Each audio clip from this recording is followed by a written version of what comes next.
प्रभु, सुख देना तो बस इतना देना कि जिससे अहंकार ना आए, और दुख देना तो बस इतना कि जिससे आस्था ना खो जाए। जिंदगी में सिर्फ शहद ही ऐसा है जिसको 1000 साल के बाद भी खाया जा सकता है, और शहद जैसी बोली से सालों साल तक लोगों के दिल में राज किया जा सकता है। अगर किसी परिस्थिति के लिए आपके पास सही शब्द नहीं है तो सिर्फ मुस्कुरा दीजिए। शब्द उलझा सकते हैं, पर मुस्कुराहट हमेशा काम कर जाती है। कोई अनजान नहीं होता अपनी बेरुखी और खताओं से, बस हौसला नहीं होता। खुद की नजरों में खुद को कटघरे में लाने का एक सफल व्यक्ति वह है जो औरों द्वारा अपने ऊपर फेंके गए ईंटों से एक मजबूत नहीं बना सके।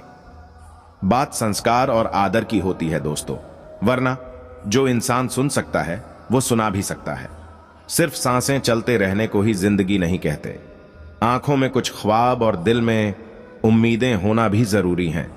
सबसे तेज वही चलता है जो अकेला चलता है, लेकिन दूर तक वही जाता है जो सबको साथ लेकर चलता है। आप अपनी साख इस बात से नहीं बना सकते कि आप क्या करने जा रहे हैं। शब्द ही जीवन को अर्थ दे जाते हैं, और शब्द ही जीवन में अनर्थ कर जाते हैं। खुशी से संतुष्टि मिलती है, और संतुष्टि से खुशी मिलती है, परंतु फर्क बहुत बड़ा है। खुशी थोड़े समय के लिए संतुष्टि देती है, और संतुष्टि हमेशा के लिए। एक साधु घाट किनारे अपना डेरा डाले हुए था। वहां वह धुनी रमाकर दिन भर बैठा रहता और बीच बीच में ऊंची आवाज में चिल्लाता, जो चाहोगे सो पाओगे। उस रास्ते से गुजरने वाले लोग उसे पागल समझते थे। वे उसकी बात सुनकर अनुसरणा कर देते, और जो सुनते वे उस पर हंसते थे। एक दिन एक बेरोजगार युवक उस रास्ते से गुजर रहा था। साधु की चिल्लाने की आवाज उसके कानों में भी पड़ी डेढ़ी, जो चाहोगे सो पाओगे, जो चाहोगे सो पाओगे। ये वाक्य सुनकर वह युवक साधु के पास आ गया और उससे पूछने लगा, बाबा, आप बहुत देर से जो चाहोगे सो पाओगे चिल्ला रहे हो। क्या आप सच में मुझे वो दे सकते हो जो मैं पाना चाहता हूं? साधु बोला, हां बेटा, लेकिन पहले तुम मुझे यह बताओ कि तुम पाना क्या चाहते हो। बाबा, मैं चाहता हूं कि एक दिन मैं हीरों का बहुत बड़ा व्यापारी बनूं। क्या आप मेरी ये इच्छा पूरी कर सकते हैं?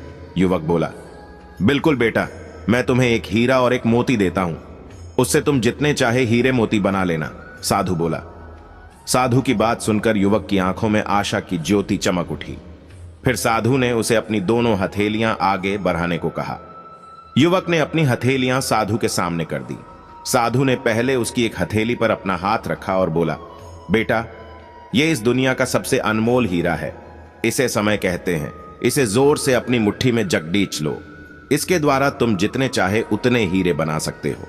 इसे कभी अपने हाथ से निकलने मत देना। फिर साधु ने अपना दूसरा हाथ युवक की दूसरी हथेली पर रखकर कहा, बेटा, यह दुनिया का सबसे कीमती मोती है। इसे धैर्य कहते हैं।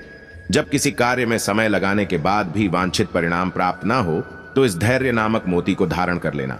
यदि यह मोती तुम्हारे पास है तो तुम दुनिया में जो चाहो वो हासिल कर सकते हो। युवक ने ध्यान से साधु की बात सुनी और उन्हें धन्यवाद कर वहां से चल पड़ी डेढ़ा। उसे सफलता प्राप्ति के 2 गुरु मंत्र मिल गए थे। उसने निश्चय किया कि वह कभी अपना समय व्यर्थ नहीं गंवाएगा और सदा धैर्य से काम लेगा। कुछ समय बाद उसने हीरे के एक बड़े व्यापारी के यहां काम करना प्रारंभ किया। कुछ वर्षों तक वह दिल लगाकर व्यवसाय का हर गुर सीखता रहा और एक दिन अपनी मेहनत और लगन से अपना सपना साकार करते हुए हीरे का बहुत बड़ा व्यापारी बना। सीख लक्ष्य प्राप्ति के लिए सदा समय और धैर्य नाम के हीरे मोती अपने साथ रखें। अपना समय कभी व्यर्थ ना जाने दें और कठिन समय में धैर्य का दामन ना छोड़ दें। सफलता अवश्य प्राप्त होगी।